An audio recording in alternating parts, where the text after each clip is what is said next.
Fine maggio 1981. Ottaviano, ai piedi del Vesuvio. È notte.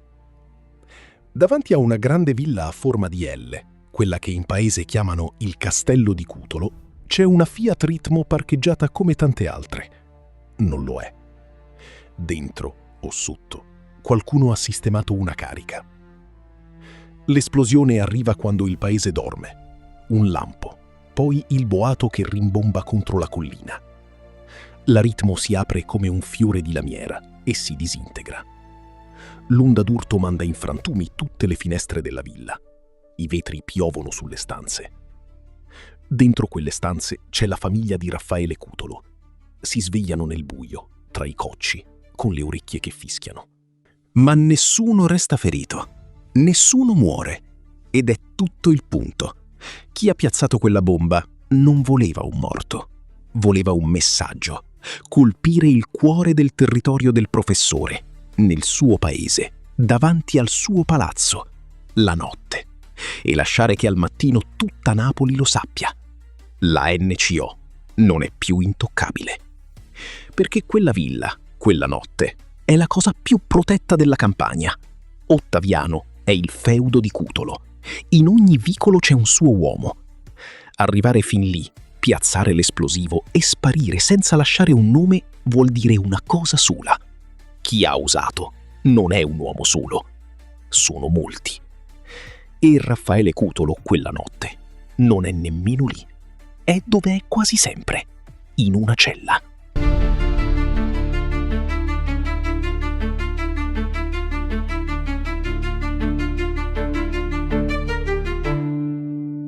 Nel primo episodio abbiamo raccontato un uomo che comandava un esercito da una cella. Raffaele Cutolo, il professore, il contadino di Ottaviano che aveva preso gli scarti delle carceri e delle periferie e ne aveva fatto la nuova camorra organizzata. Migliaia di affiliati, un rito, una gerarchia, un castello e una pretesa che nessun camorrista aveva mai osato fare prima: comandare su tutti. Ma quella storia l'abbiamo raccontata da dentro, dal punto di vista di Cutolo, dell'uomo che saliva. Adesso giriamo la telecamera. La puntiamo dall'altra parte del fronte, su quelli che stavano lì prima di lui. Napoli, nella sua storia, di re ne ha avuti tanti.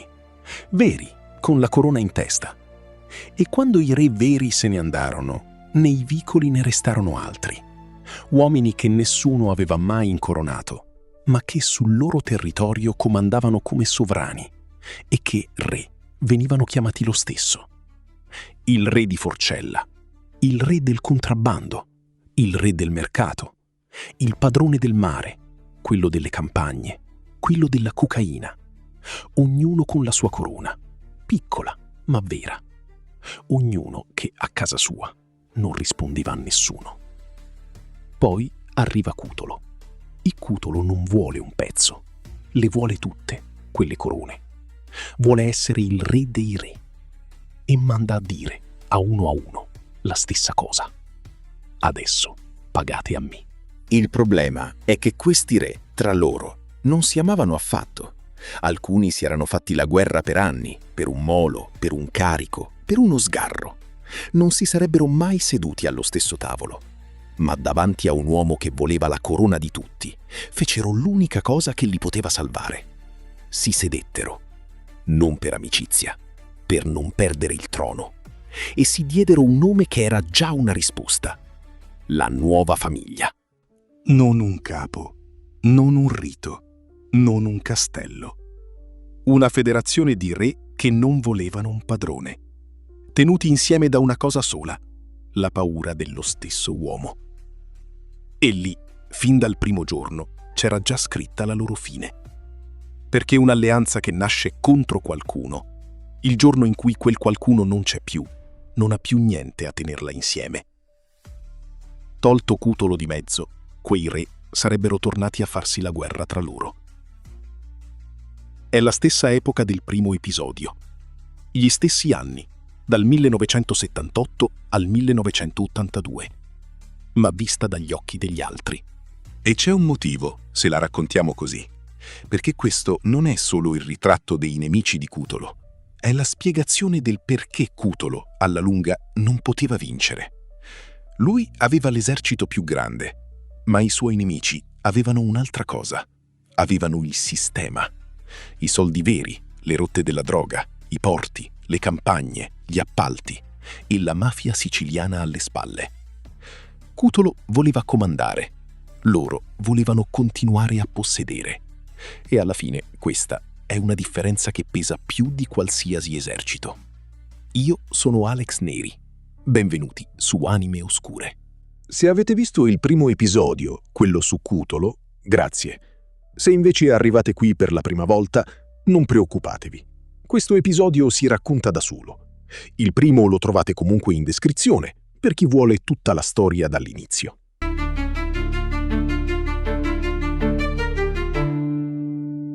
Napoli, primi anni 70, prima di Cutolo, prima della guerra. Per capire cosa la nuova famiglia difendeva, bisogna scendere al mare, di notte.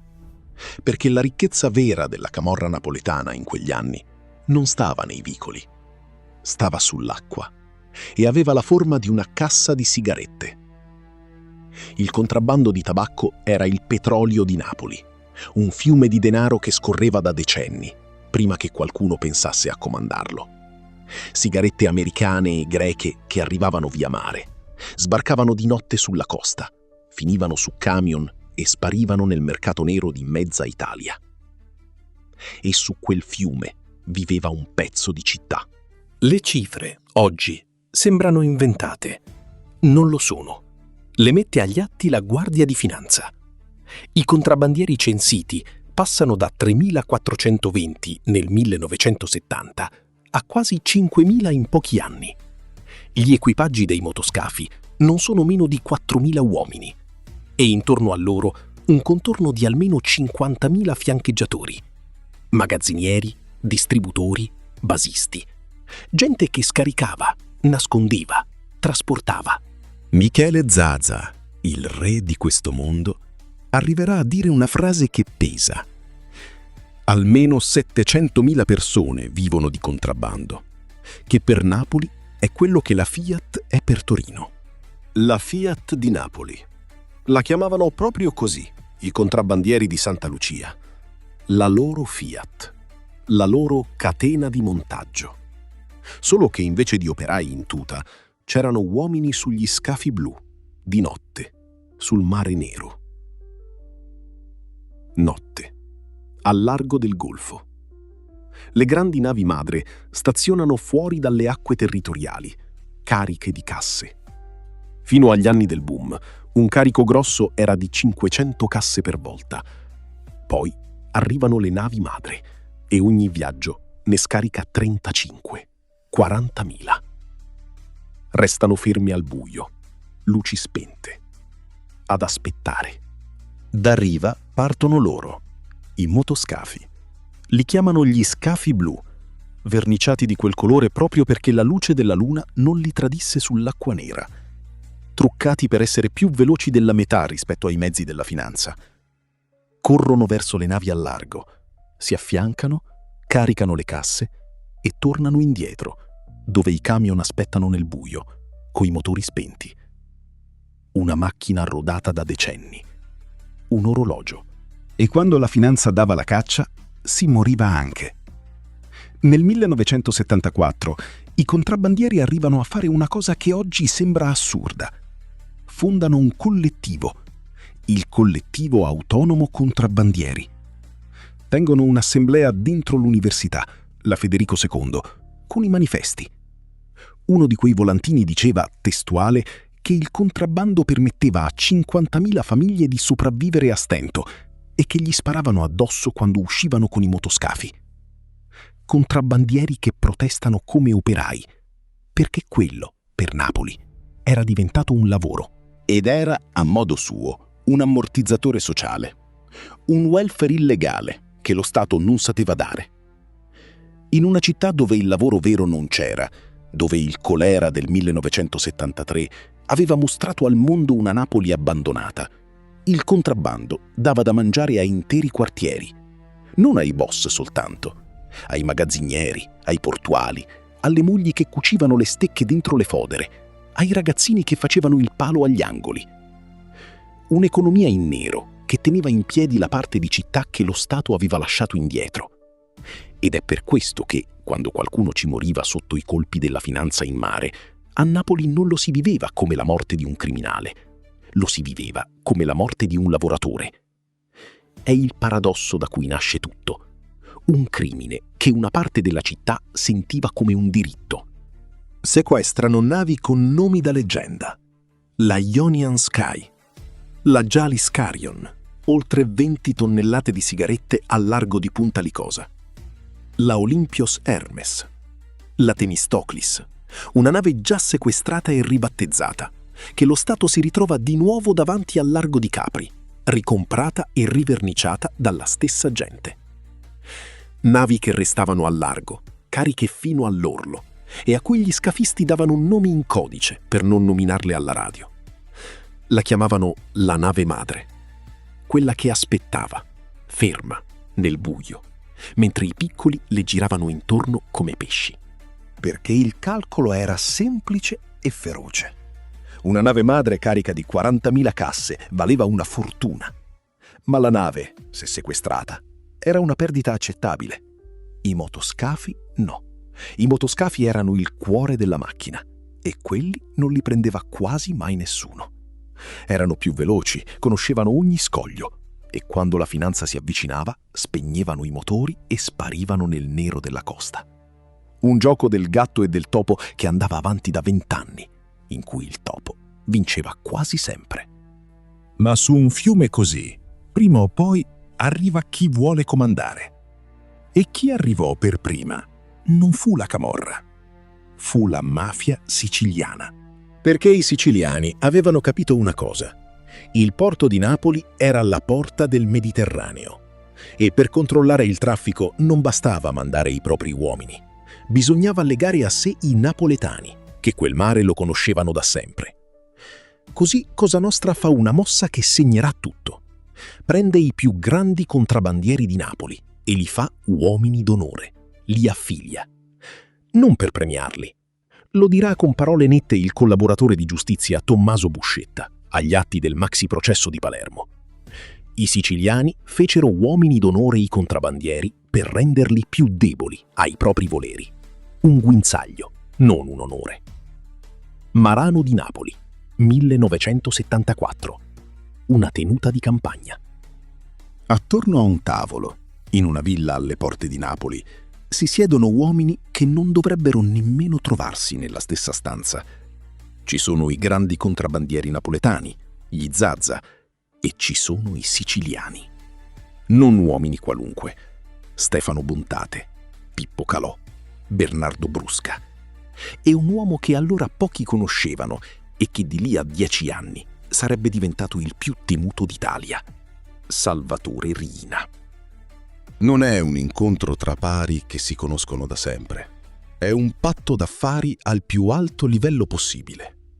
Si spartiscono i turni di scarico delle navi cariche di sigarette in arrivo al porto di Napoli. 4 squadre miste, napoletane e siciliane, a rotazione. Nessuno pesta i piedi all'altro. Ognuno il suo turno, ognuno il suo carico. Da quel tavolo nasce un sistema che regge 5 anni interi. Il contrabbando smette di essere una guerra tra bande e diventa un'impresa condivisa tra Napoli e Palermo. Chi sedeva a quel tavolo nel 1974 era già intoccabile e lo sapeva. Il collaboratore di giustizia Pasquale Galasso lo dirà con parole semplici anni dopo in commissione.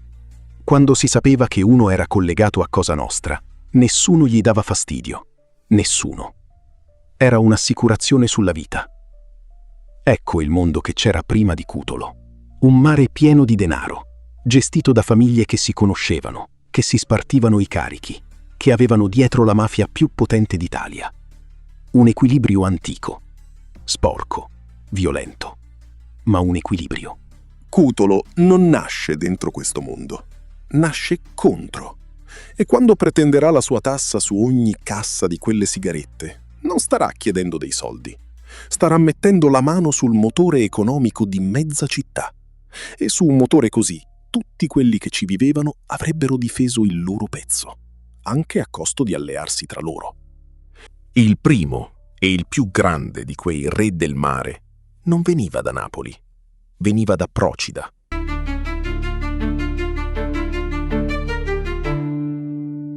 «10 aprile 1945. Procida, un'isola nel Golfo di Napoli. Nasce da un pescatore, in un'isola di pescatori. Si chiama Michele Zazza e dal ragazzino si prende un soprannome che dice il carattere. O pazzo, il matto. Non per malattia, per come è fatto. Impulsivo, sfrontato, senza freni. Colleziona denunce da giovanissimo. Porto d'armi, lesioni, tentato omicidio.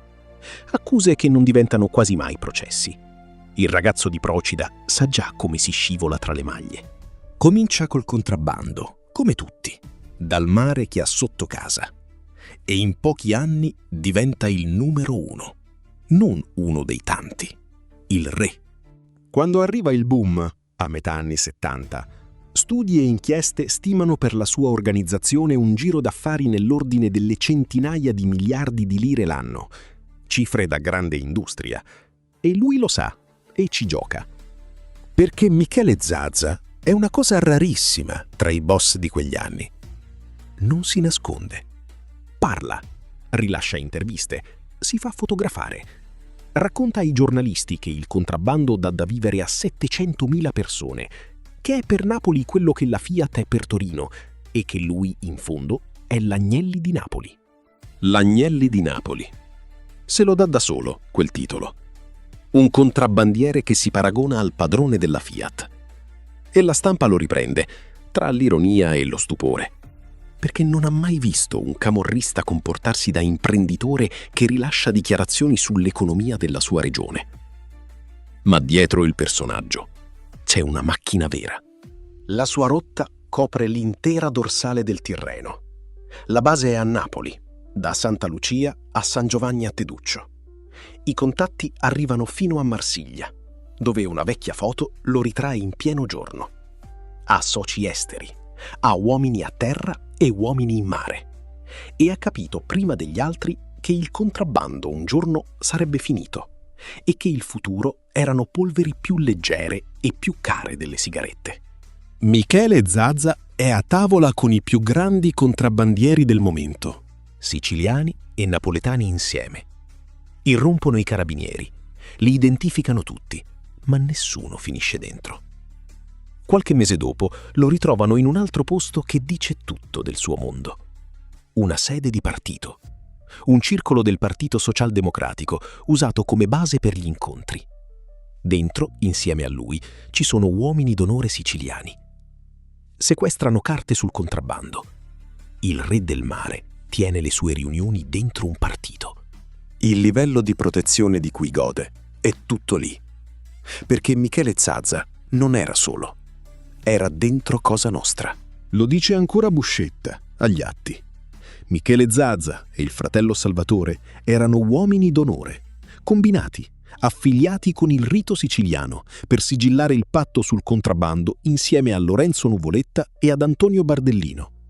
3 camorristi campani entrati in Cosa Nostra a cavallo del 1974 e 75, non per merito, ma perché i siciliani volevano tenerli al guinzaglio.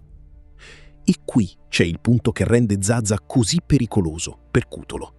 Non è un guappo di quartiere, è il ponte tra il porto di Napoli e la mafia di Palermo. Un uomo d'onore, uno che ai siciliani deve rispondere, ma che dai siciliani è anche protetto. Poi arriva Cutolo, con la sua tassa. 20.000 lire su ogni cassa di sigarette che sbarca. E per Zazza è un'offesa doppia. Da un lato i soldi, e sono tanti, si parla di miliardi versati nei primi mesi. Dall'altro la faccia, perché un uomo d'onore di Cosa Nostra, che paga il pizzo a un camorrista non affiliato davanti ai suoi referenti siciliani, non esiste. È una contraddizione che né lui né Palermo potevano accettare. Sarà proprio il fratello, Salvatore Zazza, a dirlo con una frase che è già una profezia. Va a lamentarsi della tangente con un uomo vicino ai vertici, Alfonso Rosanova, e avverte: o convinci Cutolo, o qui scoppia una guerra enorme. Cutolo non si convince e la guerra arriva. Nel 1978 Michele Zazza prova l'ultima via, la diplomazia. Da uomo d'affari qual è, prova a evitare la guerra prima che cominci. Mette insieme diversi boss sotto una sigla che vuole essere un patto di pace. La chiamano Onorata Fratellanza e propone a Cutolo una spartizione. A ognuno la sua zona, a ognuno il suo affare e nessuno che comanda su tutti. È l'esatto opposto di quello che Cutolo vuole. Il professore rifiuta. Non gli interessa un confine, gli interessa la sottomissione.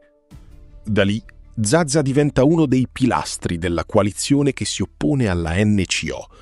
Non voleva farlo, avrebbe preferito continuare a fare soldi in pace. Ma quando la diplomazia fallisce, un uomo come lui non ha altra scelta che schierarsi. E Cutolo capisce che quell'uomo, finché è vivo, è un ostacolo. Ordina di ucciderlo. Roma, fine anni 70. Zazza si è rifugiato nella capitale, protetto da Cosa Nostra. Cutolo manda 2 dei suoi uomini migliori a chiudere il conto: Vincenzo Casillo, il suo braccio destro all'esterno, e Giuseppe Puca. Ma i 2, davanti alla rete di protezione siciliana che circonda il boss di Procida, devono rinunciare. Zazza sopravvive. La NCO perde l'occasione di decapitare la coalizione rivale sul nascere. Poi tocca allo Stato. Roma, 18 giugno 1981. Michele Zazza è a bordo di un'auto potente. Ha addosso un giubbotto antiproiettile. Nelle tasche, arrotolate, banconote e assegni per oltre 1 miliardo di lire. Ha 36 anni ed è già il padrone dei contrabbandieri di Santa Lucia. Quando gli agenti lo circondano, per un attimo non capisce. Non pensa alla polizia, pensa a un agguato. Crede siano gli uomini di Cutolo venuti a finirlo. È l'immagine perfetta di quella stagione. Il re del mare, con 1 miliardo in tasca e un giubbotto sotto la giacca, che ha più paura di un camorrista di provincia che dello Stato. Da lì cominciano gli anni degli arresti, delle latitanze, delle fughe. Una condanna a 9 anni e 4 miliardi di multa. Una fuga da una clinica romana. La cattura, anni dopo, a Parigi, mentre esce di casa con la famiglia. E lo spostamento del suo impero dalle sigarette alla droga e dal Golfo di Napoli alla Costa Azzurra. Michele Zazza muore a Roma nel 1994, in un letto d'ospedale, il cuore malato. L'Agnelli di Napoli si spegne a 49 anni. Nel tempo, reti e contatti legati a Zazza influenzeranno a lungo clan imparentati, come i Mazzarella, protagonisti del contrabbando negli anni successivi.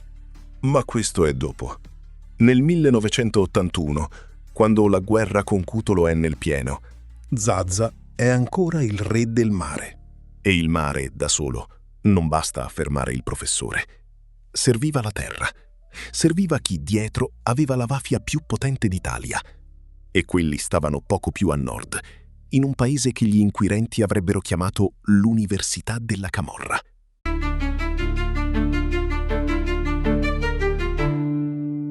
Marano di Napoli, poco a nord della città, e San Cipriano d'Aversa, nelle campagne del Casertano.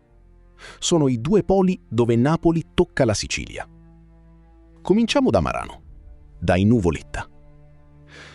Non erano camorristi come gli altri. Non venivano dalla miseria dei vicoli. Venivano dalla terra. Proprietari terrieri arricchiti, prima con l'ortofrutta, poi con le frodi sui fondi pubblici e sui finanziamenti europei. Soldi presi per la piccola proprietà contadina e mai restituiti. Contadini indebitati con le loro finanziarie. Ufficialmente imprenditori agricoli con commesse dagli enti pubblici. Nella realtà, contrabbando prima ed eroina poi. 3 fratelli. Lorenzo, il capo. Angelo, il braccio politico e militare. E Ciro, l'operativo. I primi guai con la legge arrivano presto. Già nei primi anni 70 i Nuvoletta finiscono nei mandati di cattura dei giudici di Napoli. per associazione a delinquere, in compagnia di nomi che a Palermo pesano: Rosario Riccobono, Gerlando Alberti, Stefano Bontate. Il legame con la mafia siciliana non è una voce di paese. È già negli atti degli inquirenti anni prima che scoppi la guerra con Cutolo. Un contadino arricchito di Marano, che sulla carta bollata dello Stato compare accanto ai boss di Palermo. E poi c'era il metodo. Cutolo faceva eserciti, riti, giuramenti di massa. In Nuvoletta no. Erano pochi uomini fidati, capitali enormi e una sola cosa che valeva più di 1000 affiliati: il marchio. Perché, secondo le dichiarazioni di Buscetta, i Nuvoletta erano l'unico clan campano ammesso dentro la commissione di Cosa Nostra, la cupola siciliana, il vertice. Lo racconta Buscetta a Falcone, nei 45 giorni in cui per la prima volta un uomo d'onore spiega allo Stato come è fatta Cosa Nostra dall'interno. I Nuvoletta rispondevano alla famiglia di Michele Greco, il Papa, il capo della commissione. Erano vicini a Luciano Liggio e a Salvatore Rina, fedelissimi dei Corleonesi. Un seggio vero nella cupola per un clan che non era siciliano. Cosa significava in concreto? Lo spiega meglio di chiunque il collaboratore di giustizia Pasquale Galasso davanti alla commissione antimafia. Quando si sapeva che Nuvoletta o Zaza erano collegati a Cosa Nostra, nessuno si permetteva di dargli fastidio, finché non venne fuori Cutolo. Il marchio Cosa Nostra era un'assicurazione sulla vita e il cuore di quel potere aveva un indirizzo preciso: Marano, Poggio Vallesana, località Montesanto, la tenuta dei Nuvoletta. Non una villa, un feudo, ettari di terreno recintati da muri con le telecamere e i cancelli blindati, aziende agricole, ville, depositi, vigneti, mandorleti, perfino un piccolo binario interno con un trenino per collegare gli appezzamenti. Un paese dentro il paese, dove abitava il nucleo familiare allargato dei Nuvoletta. E dietro quei muri viveva altra gente. Il collaboratore di giustizia, Franco Di Carlo, la chiamò con un nome che è rimasto: l'Università della Mafia. Perché a Poggio Vallesana, per 20 anni, trovarono ospitalità i più grandi latitanti corleonesi. Lo stesso Salvatore Rina ci passò periodi della sua fuga, e con lui i suoi emissari, tra cui Giovanni Brusca. Secondo alcune ricostruzioni giudiziarie, a Poggio Vallesana arrivarono anche i metodi dei corleonesi: la lupara bianca, l'acido per far sparire un corpo. I vicini raccontavano di colpi d'arma da fuoco in pieno giorno. Dentro la tenuta c'era un poligono di tiro, dove il gruppo di fuoco del clan si allenava. Marano, nelle parole del collaboratore di giustizia Di Carlo, era diventata la Corleone incontinente, un pezzo di Sicilia trapiantato alle porte di Napoli.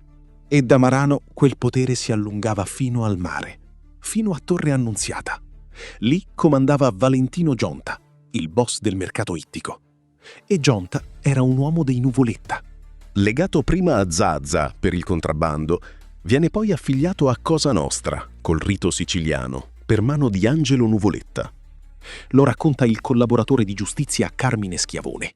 La pungitura, il dito punto, il sangue avviene a Marano. Da quel giorno Gionta non è più un alleato di comodo, è un uomo d'onore, legato ai Nuvoletta col sangue di un rito. Un'alleanza di sangue mafioso, non una cordata d'affari. Ecco perché i Nuvoletta erano il nemico più pericoloso di Cutolo. Non erano un clan territoriale, erano il canale diretto con la mafia siciliana. Colpire loro voleva dire colpire l'intero sistema che teneva insieme la vecchia camorra imprenditoriale. E quando Cutolo pretende la tangente anche da Marano, la risposta non è una guerra tra pari, è tutta Palermo che si sente sfidata a casa d'altri. Poi c'è l'altro polo, il casertano, e un uomo che parlava poco. Antonio Bardellino nasce a San Cipriano d'Aversa nel 1945, ufficialmente un carrozziere. Nella realtà, rapine ai camion, furti sui treni merci, poi il primo omicidio nel 1977, che nel loro mondo vale come un'affiliazione di fatto. Gli atti giudiziari lo descrivono con una frase che è rimasta scolpita. Parlava poco e chiedeva molto. Offriva protezione e potere. Assicurava soldi e prestigio a chiunque fosse dalla sua parte. Lui era la camorra, era la politica, era l'impresa. Il contrario esatto di Cutolo, che si faceva chiamare professore e voleva un palco. Bardellino non voleva un palco, voleva controllare, in silenzio. Anche lui entra in Cosa Nostra e il suo rito lo raccontano gli atti. Bardellino viene affiliato dai siciliani per mano di Rosario Riccobono, proprio nella masseria dei Nuvoletta, a Marano. La cerimonia ricalca quella palermitana. Il dito punto, il sangue, un'immagine sacra che brucia tra le dita, il giuramento di fedeltà fino alla morte. Solo che il santino che bruciava, per lui, era quello della sua terra, Santa Maria Preziosa, la protettrice di Casal di Principe. Un rito siciliano con un santo casertano. Bardellino, combinato insieme a Zaza e a Lorenzo Nuvoletta, per sigillare il patto sul contrabbando, ma con una differenza che conta. Mentre i Nuvoletta si legano ai Corleonesi di Rina, Bardellino si lega all'altra ala, a Stefano Bontate, a Gaetano Badalamenti, a Tommaso Buscetta, i palermitani che di lì a poco perderanno la seconda guerra di mafia. Bardellino diventa amico personale e socio in affari di Buscetta. È il ponte del Casertano verso la Sicilia, ma verso la Sicilia che sta per essere sconfitta. È un dettaglio che anni dopo gli costerà caro. Bardellino è il boss di statura internazionale della coalizione. Viaggia, è seguito dalla stampa estera, ha lo sguardo sul mondo, non sul quartiere. Ma il primo camorrista a mettere le mani sulla cocaina del Sud America non fu Bardellino. Bardellino arriva dopo. Il primo, quello che aprì la rotta quando la cocaina era ancora roba da pochi, fu un altro uomo. Un uomo senza terra e senza esercito. Il vero anticipatore. E la sua storia è la più moderna di tutte.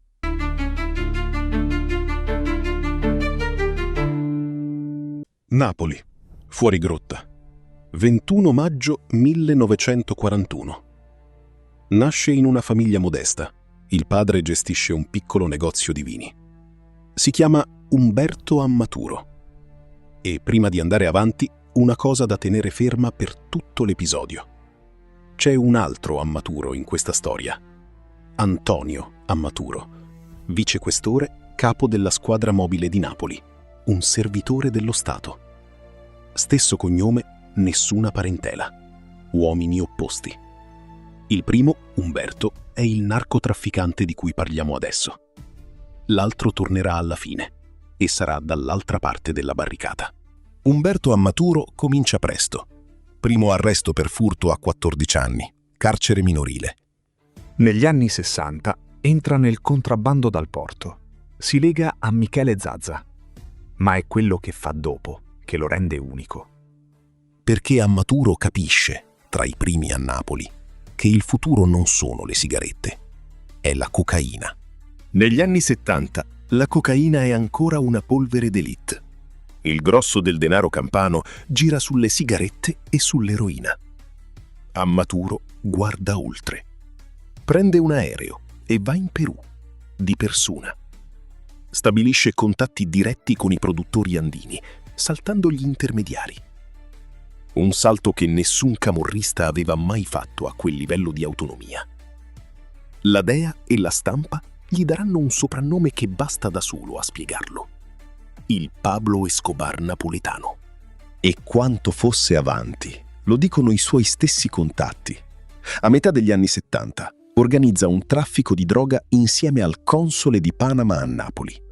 Per quell'affare, anni dopo, verrà condannato a 11 anni di reclusione. Un narcotrafficante napoletano che tratta alla pari con un diplomatico straniero, negli anni in cui gli altri camorristi ragionavano ancora in casse di sigarette sul molo. Dice un livello di raffinatezza criminale che a Napoli allora non aveva nessuno. Del resto, le sue alleanze le aveva costruite dove si costruiscono le alleanze vere, in carcere. A metà degli anni 70, nel carcere di Aversa, Ammaturo stringe legami con i Nuvoletta di Marano, proprio mentre i fratelli stanno salendo al potere. È lì, tra quelle mura, che si saldano molti dei rapporti che poi confluiranno nella nuova famiglia. Il predatore senza terra si lega ai proprietari terrieri con la Sicilia in tasca. Ma con una differenza. Escobar aveva un impero, un cartello, un esercito, una terra. Ammaturo no. Ammaturo non aveva un feudo, non aveva un clan strutturato, non aveva eredi. Uno studio lo ha descritto come un'anomalia che il sistema criminale non capì mai fino in fondo. Un predatore puro, un boss senza territorio. Anche a lui affibbiano lo stesso soprannome di Michele Zazza, o pazzo. Ma il motivo è diverso. Non è il carattere. È l'imprevedibilità criminale, la maschera che costruisce a tavolino. Dopo gli arresti per droga, negli anni 70, simula l'infermità mentale con l'aiuto di uno psichiatra amico della camorra. Un nome che nel primo episodio abbiamo già incontrato e che tornerà alla fine di questo: Aldo Semerari. Grazie a quelle perizie, Ammaturo ottiene il ricovero in strutture psichiatriche, da cui poi evade. La pazzia, per lui come per Cutolo, non era una condanna, era una porta di servizio. E poi c'è la rotta, la sua invenzione. Un container che parte da un porto del Perù. Non punta diritto sull'Europa, dove i controlli sono più fitti. Fa il giro largo. Tocca l'Africa occidentale, il Senegal, il Kenya. Lì la merce si ferma, si ripulisce, cambia carta, perde le tracce del suo vero punto di partenza. Poi rientra in Europa da un porto qualunque, come una merce africana e non più sudamericana. Un trucco semplice e geniale, che spostava il sospetto lontano dal Perù. Ammaturo arriva a comprare un centro turistico in Senegal, pagato con conti svizzeri, per avere una base sua su quella rotta e per mascherare tutto dietro una facciata pulita di imprenditore del turismo. È la connessione peruviana.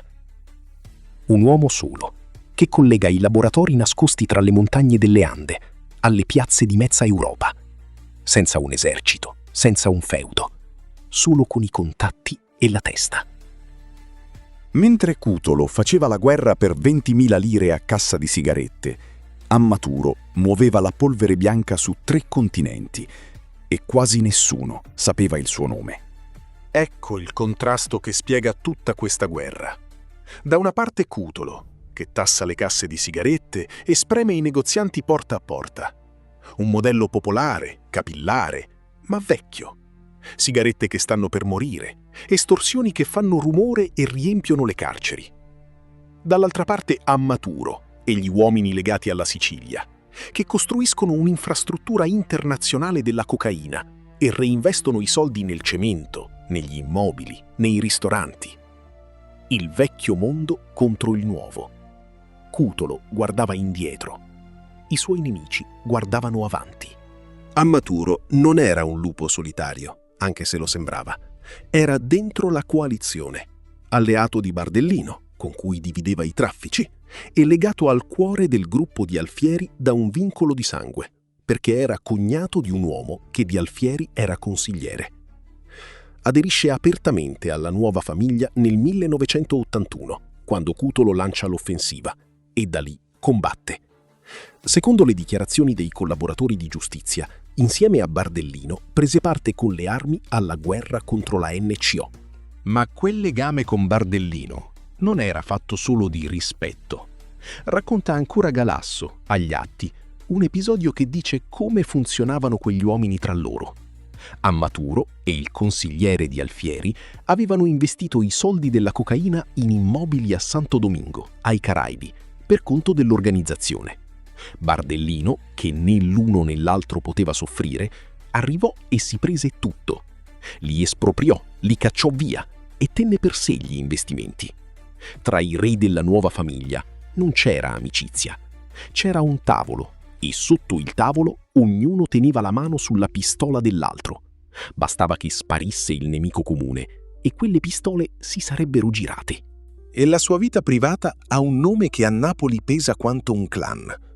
ebbe una relazione con Assunta Maresca, Pupetta, la donna che 20 anni prima, ancora ragazza e incinta, aveva impugnato una pistola e vendicato con le sue mani l'omicidio del marito ed era diventata una leggenda vivente della camorra. Bella, feroce, celebre, il volto che tutti i giornali conoscevano. Ammaturo e Pupetta ebbero dei figli, il narcotrafficante invisibile e la vendicatrice più famosa d'Italia, insieme. E fu proprio in un appartamento, accanto a lei, che nel 1982 i carabinieri riuscirono finalmente a mettergli le mani addosso. Il predatore che sfuggiva a tutti, preso dove un uomo abbassa la guardia, a casa. La sua parabola finirà lontano, in Perù, dove verrà catturato sotto falsa identità e sceglierà di collaborare con la giustizia. Nel periodo che ci interessa, Ammaturo è la prova vivente che Cutolo aveva scelto il fronte sbagliato della storia. Mentre lui pretendeva 20.000 lire a cassa su una merce del passato, i suoi nemici avevano già in mano l'affare del futuro. E l'affare del futuro non stava con Cutolo, stava contro Cutolo. Restava un ultimo pilastro della coalizione, quello che di droga non ne voleva sentire parlare e che aveva puntato tutto su qualcosa di più solido del veleno: il cemento.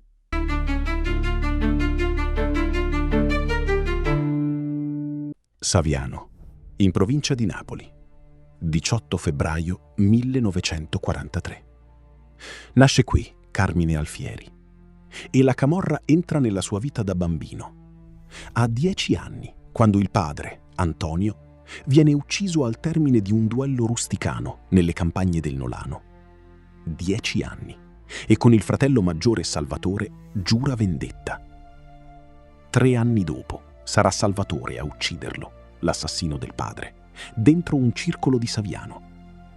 Il sangue per gli Alfieri comincia da lì, da un padre morto e 2 fratelli che si legano su una promessa. Lo chiamano ontufato. In napoletano vuol dire uno gonfio, rimpinzato, appesantito, e per estensione uno che tiene addosso il peso, pure della rabbia.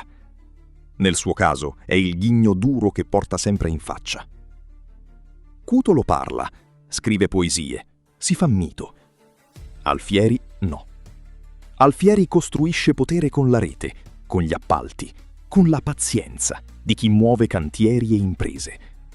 E in cambio vuole una cosa sola: fedeltà. E soprattutto Alfieri fa una scelta economica che lo distingue da tutti. Non la droga, il cemento. Questo è il punto da tenere fermo, perché è il cuore di chi era. Il clan Alfieri non ha mai trattato stupefacenti.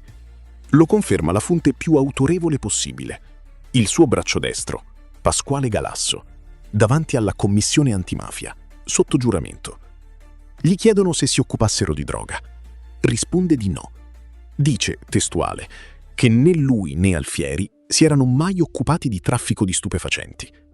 E spiega il perché, con una freddezza da manager. Dopo un certo punto, non era importante trafficare in droga. C'era ben altro di cui occuparsi: gli appalti. E gli appalti, dice Galasso, rendevano pure di più. Gli appalti. Ecco la ragione sociale di Alfieri. Nasce dall'usura, dai finanziamenti ai commercianti, dai terreni comprati coi prestanome. Ma il salto vero arriva con una tragedia. 23 novembre 1980. Il terremoto dell'Irpinia. Quasi 3.000 morti, interi paesi rasi al suolo. E sullo Stato piove un fiume di denaro pubblico per la ricostruzione. Decine di migliaia di miliardi. Lo chiameranno il terremoto d'oro. E su quel fiume Alfieri costruisce le sue dighe. Non con la violenza diretta, spiega Galasso agli inquirenti, con la rete, garantendo che i cantieri lavorassero senza intoppi, che i fornitori arrivassero, che i subappalti finissero alle ditte controllate dal clan. Una mediazione tra le grandi imprese del nord e la camorra, con una tangente al politico e i lavori alle ditte giuste. Persino le società di cemento impegnate nella ricostruzione passano, negli atti della commissione antimafia, dall'orbita dei Nuvolitta a quella di Alfieri. E c'è un'immagine che spiega la differenza tra i due mondi meglio di 1000 parole. Cutolo taglieggiava il negoziante sotto casa, spremeva 20.000 lire a cassa sul molo, riempiva le carceri di manovalanza, faceva rumore. Alfieri no. Alfieri non voleva il piccolo cabotaggio del pizzo, voleva il grande affare. Perché la ricostruzione, spiega Galasso, rendeva pure più della droga, senza il rischio della droga. Niente tossici da gestire, niente piazze di spaccio da difendere, niente polizia addosso ogni giorno. Solo tangenti su cantieri legali, mediazioni tra imprese del nord e camorra, subappalti alle ditte giuste. Il crimine che si fa impresa. La camorra imprenditrice, molti anni prima che questa parola diventasse di moda. Le fonti giudiziarie hanno ricostruito perfino il passaggio di consegne. Le società di cemento che lavoravano nella ricostruzione, un tempo nell'orbita dei Nuvoletta, finiscono negli atti della commissione antimafia come passate sotto il controllo di Alfieri. Non con la lupara, con la rete, con la mediazione, con la pressione silenziosa di chi controlla il territorio dove quel cantiere deve aprire. Chi voleva lavorare pagava e chi pagava lavorava tranquillo. Uno stato parallelo, di nuovo, ma senza il folklore dei riti di Cutolo. Silenzioso, paziente, imprenditore del cemento e non del veleno. Ecco chi era l'uomo che Cutolo cercò di piegare e che disse di no. 1978. Il grande rifiuto. Cutolo, nel pieno della sua espansione, manda a chiamare Alfieri. Gli propone di entrare nella nuova camorra organizzata, di piegarsi, di giurare, di riconoscerlo come capo. Alfieri rifiuta. Cutolo insiste, glielo propone una seconda volta. Alfieri rifiuta di nuovo. Per Cutolo è un affronto personale. Uno che dice no al professore va eliminato dall'ordine. Ma Alfieri ha un amico infiltrato tra i cutoliani che lo avverte in tempo. Lui e il fratello Salvatore si mettono al riparo, protetti dai Nuvoletta. È il momento in cui nasce la linea di rottura. Alfieri non entra nella NCO e non entrerà mai. Diventa uno dei re che la coalizione anti-Cutolo si tiene stretto. E accanto ad Alfieri cresce l'uomo che diventerà la sua ombra e la sua rovina, Pasquale Galasso. Galasso non viene dalla miseria, viene da una famiglia agiata. Il padre concessionario di autocarri Fiat, lui studente di medicina al secondo anno. Uno che in un altro paese sarebbe diventato medico, ma il paese era quello e una sera sola gli cambia la vita. Campagne di Poggiomarino, 24 settembre 1975. È al volante di una Porsche con la sorella accanto. 3 uomini armati gli sbarrano la strada per sequestrarlo, perché un ragazzo ricco di provincia è un bersaglio facile. Galasso non si fa prendere. Strappa la pistola a uno dei 3 e spara. Ne uccide 2. Il terzo scappa. Su consiglio del padre si costituisce una settimana dopo, invoca la legittima difesa. Ma quella notte lo ha già segnato. Finisce a Poggioreale. E in quel carcere conosce tutti. Conosce Cutolo, conosce Michele e Salvatore Zaza e conosce Salvatore Alfieri, il fratello maggiore di Carmine. È da lì, da un'amicizia nata in cella, che entra nel mondo di Alfieri. Non con un rito, con una porta aperta dentro una prigione. Diventa un uomo di vertice della futura nuova famiglia, il braccio destro di Carmine Alfieri, il gestore degli appalti della provincia, col suo clan di Poggiomarino. E anche qui una differenza di stile con Cutolo che vale la pena notare.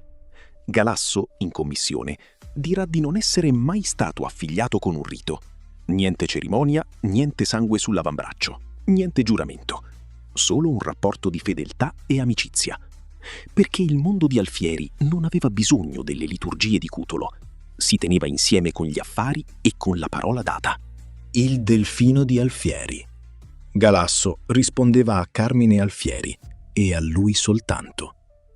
E anni dopo, quando la storia arriverà al suo epilogo, sarà proprio lui, il delfino, a mandare in carcere il suo padrino. ma quel giorno è lontano.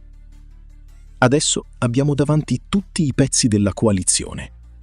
Zazza e il mare, Nuvoletta e la Sicilia, Bardellino e il Casertano, Ammaturo e la cocaina, Alfieri e il cemento. 5 mondi, 5 territori, 5 uomini che tra loro non si amavano affatto. La domanda vera è un'altra. Come fecero gente così, nemici tra loro, a trovare un'intesa? E che tipo di equilibrio può reggere tra poteri che non vogliono sottomettersi a nessuno?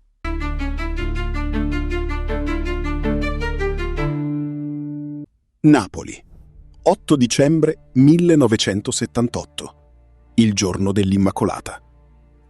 Si racconta che sia cominciata così, in un garage, dalle parti di Forcella, con centinaia di persone. Diciamolo subito, con onestà. La data esatta, il luogo esatto, il numero esatto dei presenti non li conferma nessuna fonte di stampa dell'epoca. La versione delle centinaia di uomini stipati in un capannone arriva da racconti successivi. Resta un'immagine, non una cronaca certa. Ma quell'immagine dice bene la sostanza, perché la sostanza è vera. La sostanza è che, sotto la pressione di Cutolo, le famiglie storiche di Napoli cominciano a parlarsi. Nasce un nucleo: Giuliano di Forcella, Vollaro di Portici, Mallardo di Giuliano. E la scintilla, ancora una volta, è la tassa. A Luigi Giuliano, il re di Forcella, Cutolo aveva mandato a dire una cosa precisa, per bocca di 2 dei suoi. Don Raffaele vuole la sua parte. 500 milioni subito e 20.000 lire per ogni cassa di sigarette che sbarca a Napoli. Vi conviene accettare, perché altrimenti non campate tranquilli. 500 milioni e un pedaggio su ogni cassa, a gente che di sigarette viveva da generazioni, che non doveva niente a nessuno.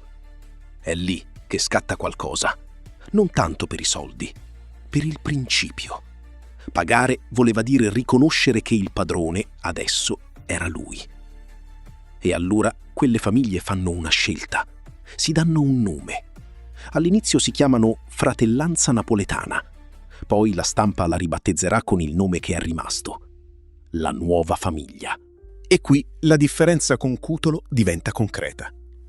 La NCO era una piramide, un capo in cima, un rito per entrare, un giuramento e tutti sotto il professore. La Nuova Famiglia era un tavolo. Nessun capo unico, nessun rito, nessun Vangelo. Quasi 20 clan, ognuno padrone del suo, tenuti insieme da una cosa sola: il nemico comune.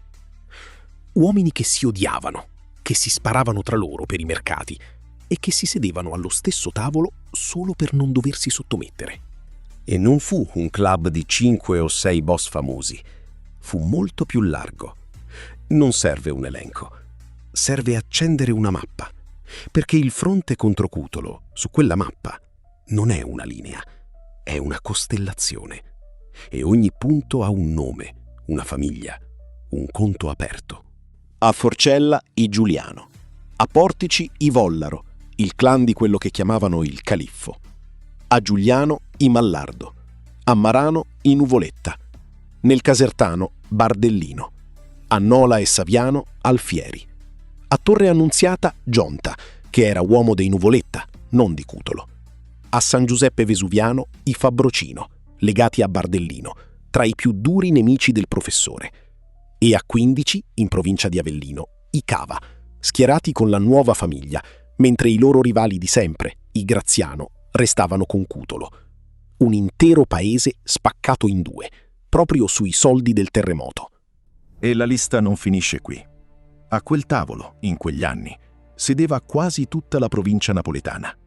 I Moccia di Afragola, i D'Alessandro di Castellammare, i Misso del Rione Sanità e decine di altre famiglie che i libri di storia della camorra non mettono in copertina, ma che sul loro territorio pesavano quanto i boss più noti. Ognuna con la sua ascesa, la sua guerra, la sua caduta. Storie che da sole riempirebbero un episodio, ma in questa storia contano per una ragione precisa. Tutte, in modi diversi, avevano capito la stessa cosa: che la pretesa di Cutolo non era una richiesta di denaro, era una richiesta di sottomissione. Prendete Portici.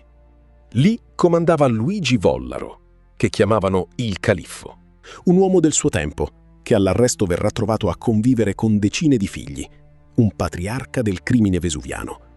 Fu proprio lui, insieme a Giuliano, tra i primi a proporre l'alleanza contro Cutolo, quando il professore pretese una fetta anche sulle sue sale da gioco e sul lotto clandestino. A Giuliano c'erano i Mallardo, saliti al potere vendicando col sangue l'omicidio del padre contrabbandiere.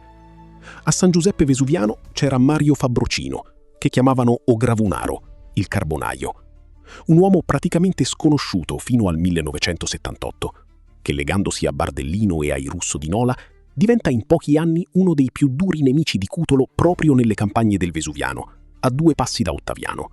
E c'è un caso, in provincia di Avellino, che spiega tutto di come funzionava questa guerra. A 15, nel Vallo di Lauro, 2 famiglie si dividevano il territorio, i Cava e i Graziano. Un tempo unite, poi rivali. Quando arriva il fiume dei soldi del terremoto, si spaccano definitivamente e ognuna sceglie una fazione della guerra grande. I Cava con la nuova famiglia, i Graziano con Cutolo. La faida nazionale, che ricalca, esatta, una faida di paese. Perché in fondo era questo. Non 2 eserciti puliti l'uno contro l'altro. Un intero ceto criminale che, sotto la pressione di un solo uomo, si spaccava lungo linee che a volte venivano da lontano, da vecchi rancori di campagna. Cutolo si era illuso di combattere contro 5 o 6 famiglie. In realtà, quell'anno, si era messo contro un intero ceto criminale. E va messa in chiaro una cosa sui tempi. In questi anni non esiste ancora nessuna alleanza di Secondigliano. Quel cartello, con quel nome, nascerà solo alla fine degli anni '80. Uomini che dopo diventeranno famosissimi, in questi anni sono ancora piccoli. Gennaro Licciardi, a Secondigliano, non è ancora un capo. Nel 1980 è solo un uomo del clan Giuliano, un subordinato. Diventerà una figura di peso più tardi, quando sopravvivrà a un agguato ordinato da Cutolo dentro il carcere. Ma nel periodo che stiamo raccontando non comanda niente. I Giuliano di Forcella sono uno dei clan più forti di Napoli. Una dinastia di quartiere, una rete di sangue, con Luigi come volto più noto. Ma sono uno dei tanti dentro la coalizione. La nuova famiglia non ha un re. A piegare Cutolo sono soprattutto i clan della provincia: Alfieri, Galasso, Fabrocino, Bardellino. La provincia, non la città. È una famiglia senza un capo solo, e questo è insieme la sua forza e la sua condanna. Cutolo non aveva un unico bersaglio da colpire. Un tavolo, in fondo, tiene solo finché regge il motivo per cui è stato messo insieme. Per adesso il tavolo regge. E prima di combattere, quei re provano a trattare. Il posto dove si siedono a trattare è lo stesso da cui la mafia siciliana teneva d'occhio tutta la partita. La tenuta dei Nuvoletta, a Marano.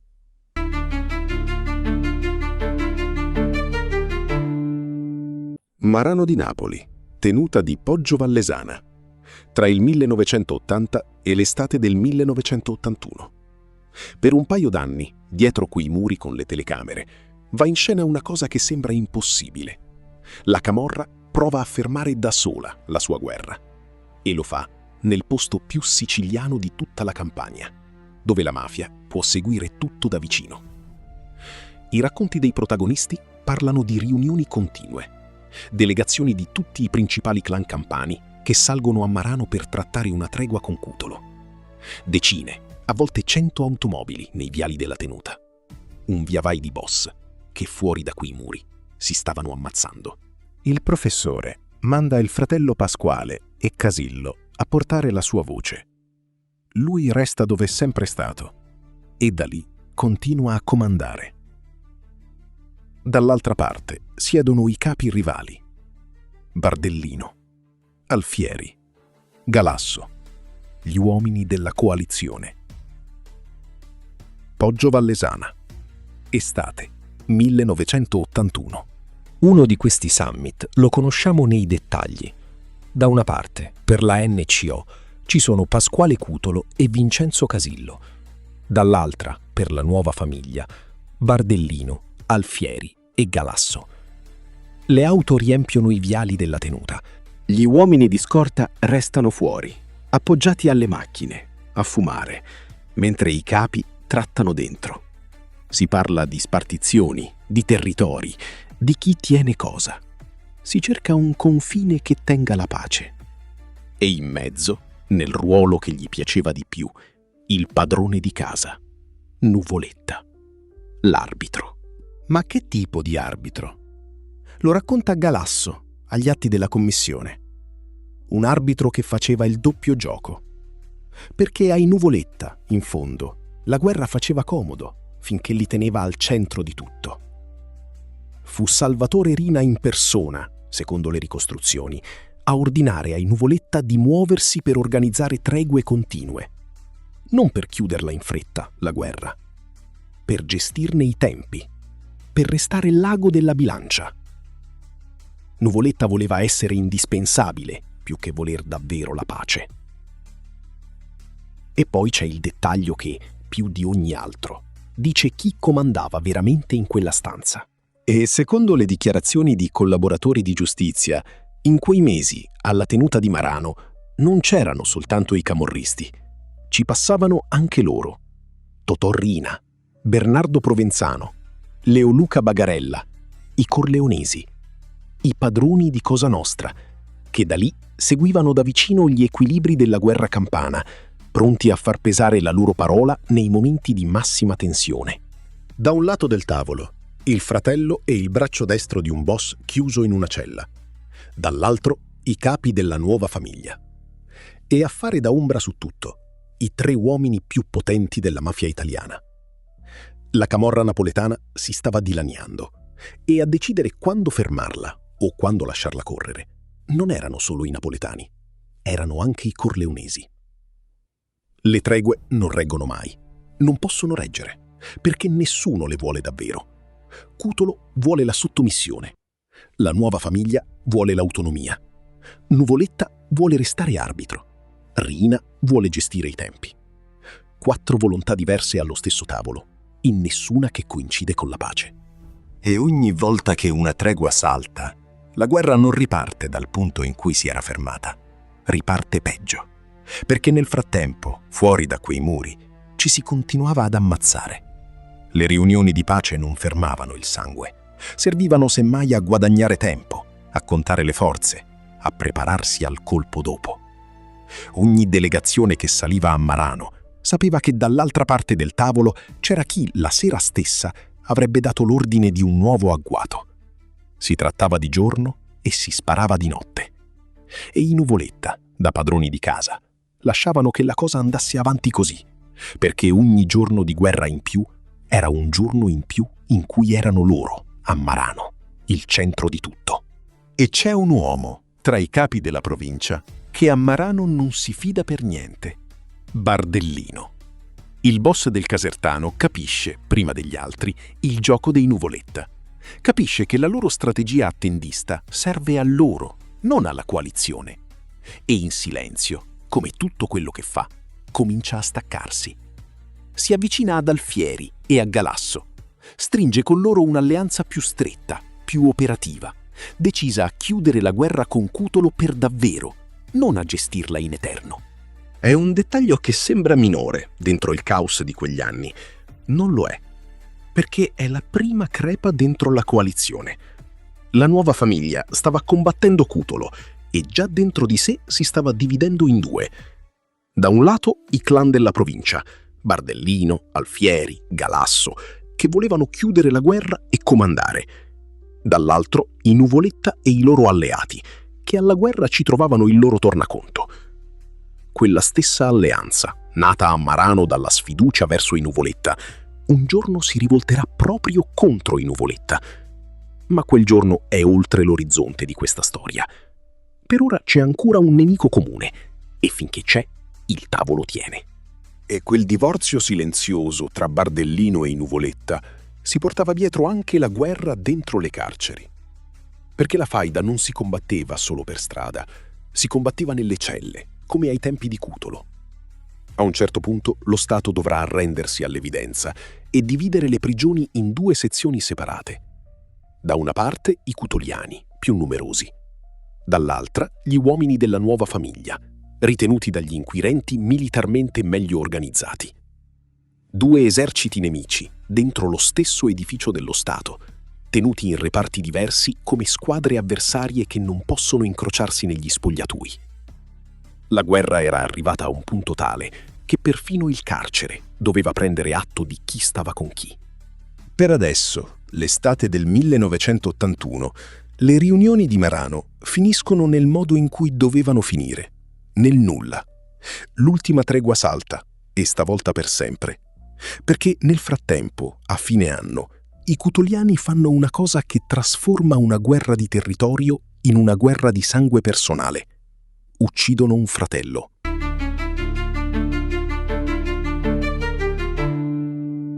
Torniamo indietro di qualche mese, alla notte della bomba a Ottaviano, perché adesso possiamo capirla davvero. Marzo 1981. Secondo alcune dichiarazioni di collaboratori di giustizia, in quei giorni si tiene un vertice riservato sulla penisola sorrentina. Non una riunione di pace come quelle di Marano, una riunione di guerra. Ci sono 3 uomini con i loro luogotenenti. Ammaturo, quello della cocaina, Alfieri, quello del cemento, e Bardellino, quello del casertano. Si incontrano lontano da occhi indiscreti e da lì sarebbe uscita la decisione di rompere la tregua. Colpire Cutolo nel cuore del suo territorio, nel suo simbolo. Piazzare un'autobomba al castello di Ottaviano. Secondo alcune ricostruzioni successive, dietro quell'attentato c'era proprio il fronte della nuova famiglia. Bardellino, Alfieri, Ammaturo, decisi a dimostrare che Cutolo non era più intoccabile, nemmeno a Ottaviano. Il messaggio a tutta Napoli: Cutolo non è più intoccabile e i suoi nemici non hanno più paura di dirlo. Cutolo risponde con la sua arma migliore: colpire gli affetti dei nemici.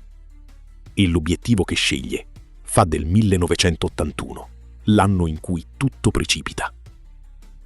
Pompei, 26 dicembre 1981, il giorno di Santo Stefano.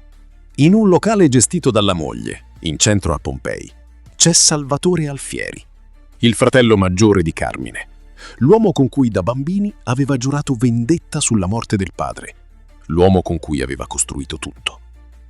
Secondo le ricostruzioni, entrano uomini legati alla NCO. Si mescolano, come clienti qualunque. Poi tirano fuori le armi. Le vampate illuminano il locale.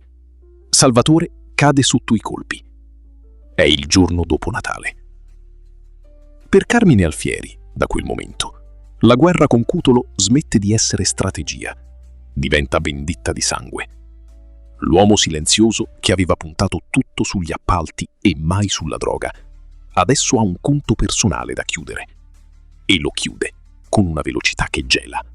Poggiomarino, 6 gennaio 1982, 11 giorni dopo la morte del fratello. Un comando di uomini di Alfieri e Galasso simula un blitz di polizia. 2 di loro, travestiti da agenti, bussano al citofono di un uomo. Si chiama Alfonso Catapano ed è uno dei sicari ritenuti coinvolti nell'omicidio di Salvatore, lo stesso che 2 anni prima aveva ucciso un affiliato per conto di Cutolo. Lo prelevano come se fosse un arresto, lo portano nelle campagne di Nola, lo interrogano sull'omicidio di Salvatore Alfieri. Catapano nega. E qui Carmine Alfieri, che di solito lascia fare agli altri, fa una cosa che non delega a nessuno. Accecato dalla rabbia, lo colpisce di persona, con le sue mani, accoltellate. Poi Catapano viene finito a colpi d'arma da fuoco e il corpo viene portato a Ottaviano, nel paese di Cutolo, e lì viene bruciato.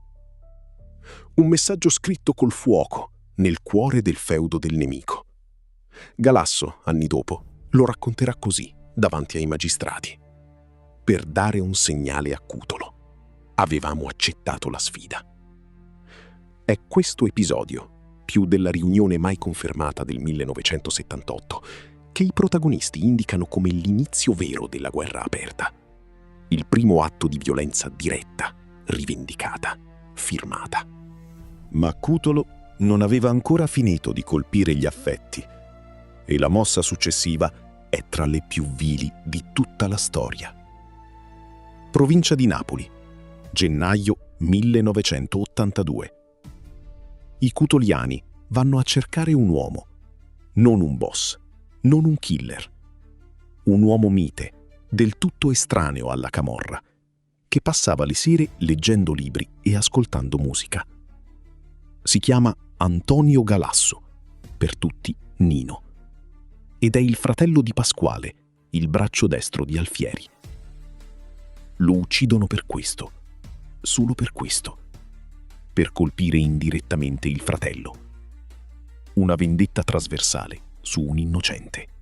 La reazione di Pasquale Galasso è agli atti e dice quanto quella guerra logorasse anche i suoi protagonisti. Dopo la morte di Nino, Galasso tenta il suicidio. Si taglia le vene. Lo dirà lui stesso, in commissione. Cercavo la morte per liberarmi di ogni cosa. Volevo morire. Non muore. Si riprende. E quando si riprende giura vendetta e si lega ad Alfieri in modo totale, definitivo. Il primo a cadere per quella promessa è un uomo sospettato di aver partecipato all'agguato contro Nino. La spirale non si ferma più. E mentre la guerra si combatte sui fratelli, i clan si combattono anche sui soldi del terremoto, perché la ricostruzione dell'Irpinia era un fiume e su quel fiume moriva chi si metteva di traverso.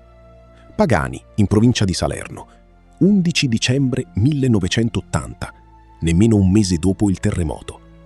C'è un sindaco che si chiama Marcello Torre, avvocato, eletto da pochi mesi. Un uomo che sugli appalti della ricostruzione non voleva far passare la camorra e che aveva rifiutato di gonfiare i numeri degli sfollati per far arrivare più fondi alle imprese sbagliate. Sapeva a cosa andava incontro. A 48 anni, in salute, aveva già fatto testamento. Quella mattina 2 killer lo aspettano davanti a casa e lo uccidono a colpi di lupara. Per quell'omicidio, anni dopo, Raffaele Cutolo sarà condannato all'ergastolo come mandante, con sentenza definitiva. A Marcello Torre lo Stato darà la medaglia d'oro al valore civile. Ecco il punto in cui la faida tra 2 camorre incrocia il denaro pubblico di un intero mezzogiorno. Torre non era un uomo di clan, era un sindaco onesto. Ma la sua morte dice che la posta di questa guerra non erano più solo le sigarette. Era il controllo del più grande affare della storia della Campania, la ricostruzione. E chi provava a difenderlo, quel denaro, dallo Stato, moriva come un boss. E la mano di Cutolo, in quegli anni, arrivava lontano, non solo in Campania. Nell'agosto del 1981, a Nuoro, in Sardegna, viene ucciso Francis Turatello, il re della malavita milanese, dentro un carcere di massima sicurezza. Un omicidio che gli inquirenti collegano a un ordine di Cutolo per fare un favore ai suoi alleati catanesi e che Cutolo negherà sempre. Un boss napoletano che da una cella fa uccidere un boss del nord dentro una prigione sarda. È la misura di quanto lunga fosse diventata la sua ombra, proprio mentre in casa i re gli si stringevano addosso. Le cifre di quegli anni sono un mare di sangue che nessuno è mai riuscito a contare con precisione. Le fonti danno numeri diversi, a seconda di cosa contano, ma tutte concordano su una cosa. Nel giro di pochi anni, la Campania passa da qualche decina di omicidi di camorra all'anno a un numero che si aggira sulle centinaia. Il 1981 chiude con qualcosa come 200 morti. Il 1982 forse anche di più. La cifra esatta si perde tra le fonti e nessuna sentenza l'ha mai fissata. Quello che resta è l'ordine di grandezza. Centinaia di uomini, ogni anno, in una guerra combattuta per le strade, nei bar, davanti alle scuole, sui moli. Ed è a questo punto, con la Campania trasformata in un mattatoio, che entra in scena l'unico giocatore che fino ad allora era rimasto fuori, il più potente di tutti, non un clan. Lo Stato.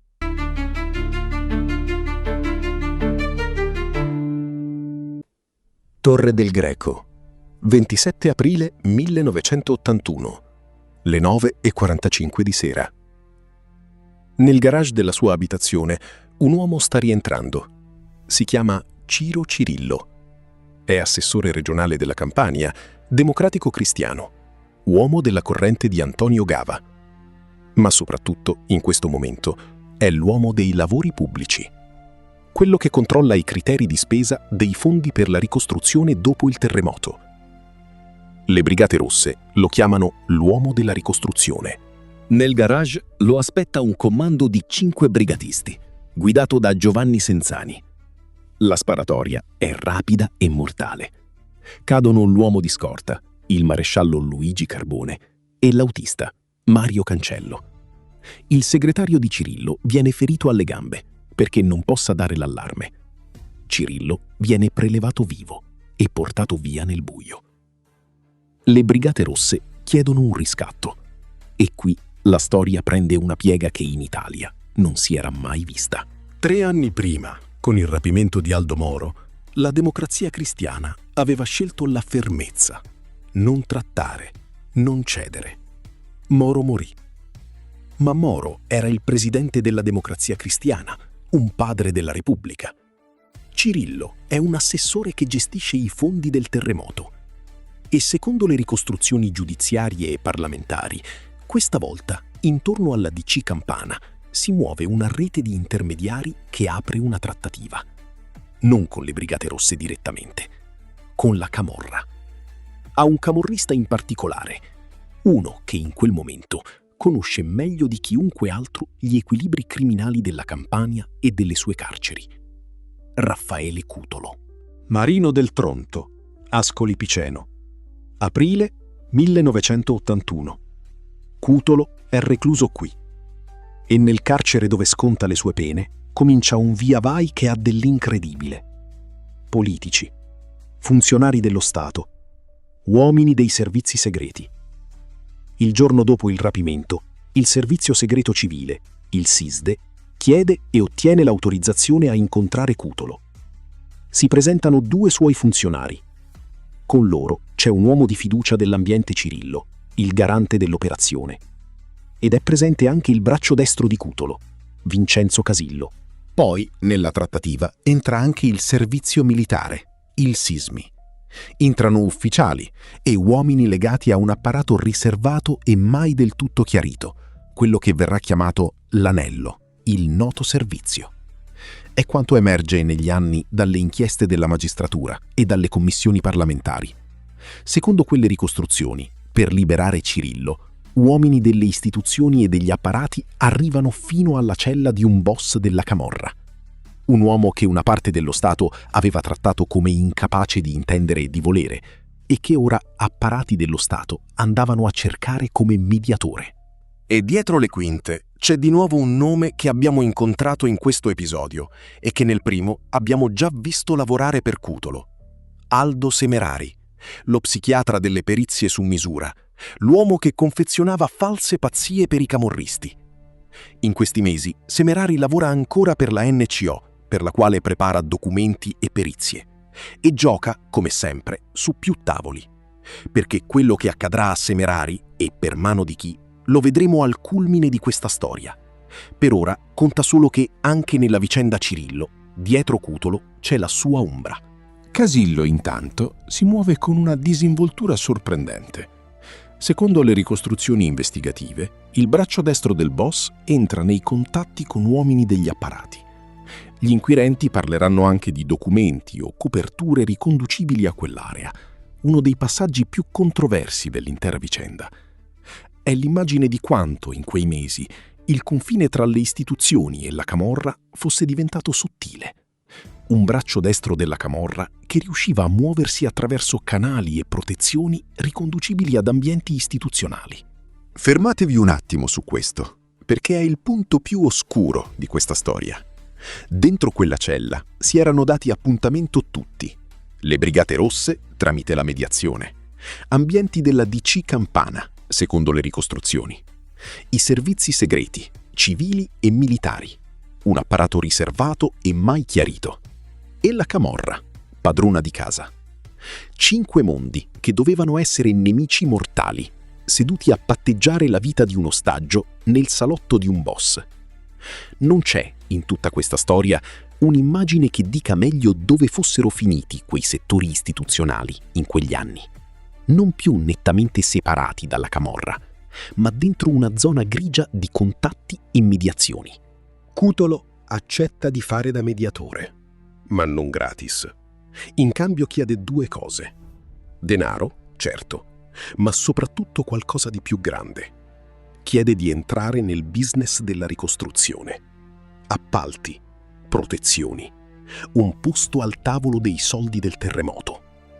Secondo quelle ricostruzioni, gli intermediari coinvolti nella trattativa non gli prospettano solo una ricompensa in contanti. Gli offrono di essere elevato al rango di intermediario tra le istituzioni e i terroristi.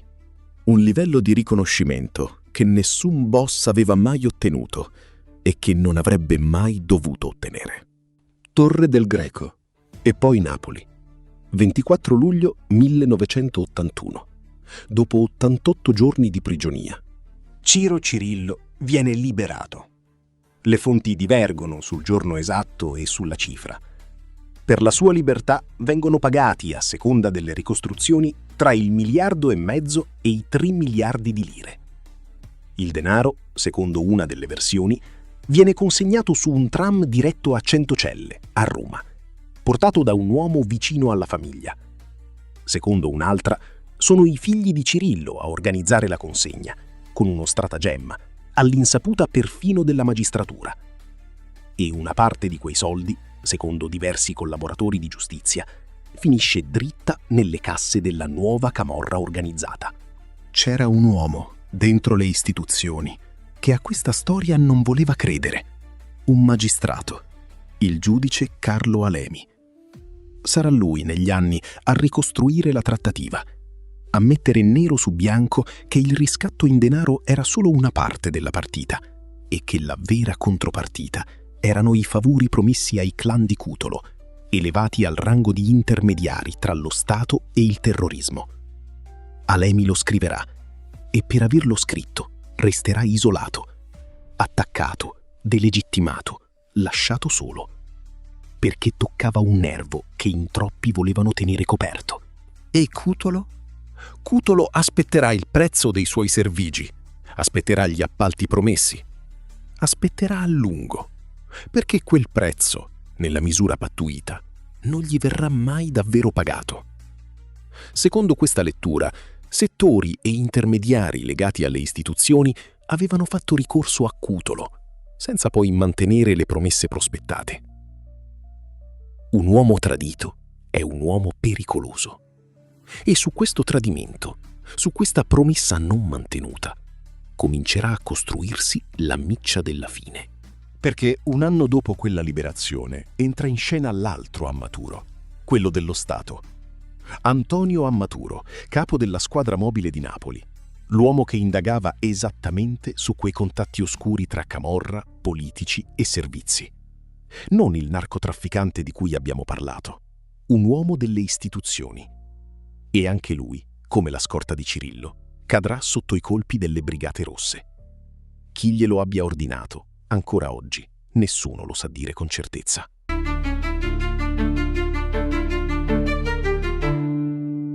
Facciamo il punto. Nel primo episodio avevamo un uomo che da una cella aveva costruito un esercito e voleva comandare su tutti. In questo abbiamo conosciuto gli altri, i re che non volevano un padrone, ognuno con il suo mondo, il suo affare, la sua corona. E dietro di loro decine di famiglie, mezza Campania, tenute insieme dall'unica cosa che avevano in comune: non piegarsi. Avevano costruito il contrario di Cutolo, non una piramide, un tavolo, non un rito, un patto. Cutolo poteva colpire un uomo, non poteva colpire un'idea. Ma un tavolo tiene solo finché tiene il nemico che lo mette insieme, e sconfitto Cutolo, quei re avrebbero rivolto le armi gli uni contro gli altri. E poi era entrata in campo l'ombra più lunga di tutte. Non un clan, lo Stato. Secondo le ricostruzioni giudiziarie e parlamentari, per liberare un suo assessore, uomini delle istituzioni e degli apparati arrivano fino alla cella di un boss. Gli lasciano intendere promesse, favori, possibilità di potere. Poi, quando Cirillo torna libero, quelle promesse restano sospese. E per un uomo come Cutolo, anche una promessa non mantenuta può diventare uno sgarro. Restano due immagini, all'inizio e alla fine di questa storia. Una Fiat Ritmo che salta in aria davanti a un castello vuoto, la notte, per dire a tutti che il re non era più intoccabile. E una fila di uomini legati alle istituzioni davanti a una cella, a cercare una mediazione con quello stesso re. Nel mezzo, un'intera regione in guerra e centinaia di morti che nessuno ha mai finito di contare. Il tavolo dei re reggeva ancora, ma sotto quel tavolo il pavimento aveva già cominciato a spaccarsi. Cutolo pensava che la guerra fosse contro di lui. Non aveva capito che, appena lui fosse caduto, quei re avrebbero cominciato a guardarsi tra loro. E il primo a pagare non sarebbe stato il professore. Sarebbe stato uno dei re. E allora, prima di chiudere, una domanda. Di tutti questi re, chi credete facesse più paura a Cutolo? L'uomo silenzioso del cemento, che trasformò la guerra in una vendetta di sangue. Il ponte con la Sicilia, che guardava al mondo mentre Cutolo guardava il suo vicolo.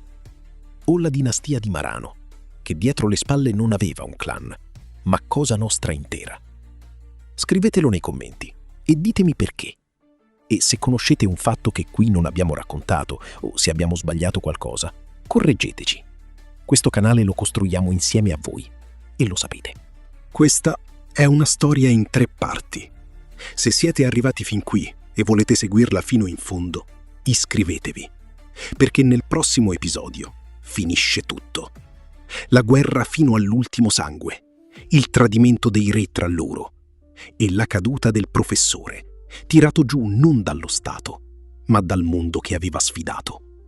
Io sono Alex Neri, questo è Anime Oscure. Restano le ombre, restano le anime oscure. Questo documentario è una ricostruzione storica basata esclusivamente su atti giudiziari, sentenze definitive, relazioni della Commissione parlamentare d'inchiesta sul fenomeno della mafia, audizioni di collaboratori di giustizia e cronache giornalistiche verificate dell'epoca. Molte delle vicende qui narrate poggiano su dichiarazioni di collaboratori di giustizia, riportate come tali, e non come verità processuali definitive. Dove le fonti divergono, in particolare su cifre, date e mandanti, l'incertezza è stata dichiarata esplicitamente nel testo.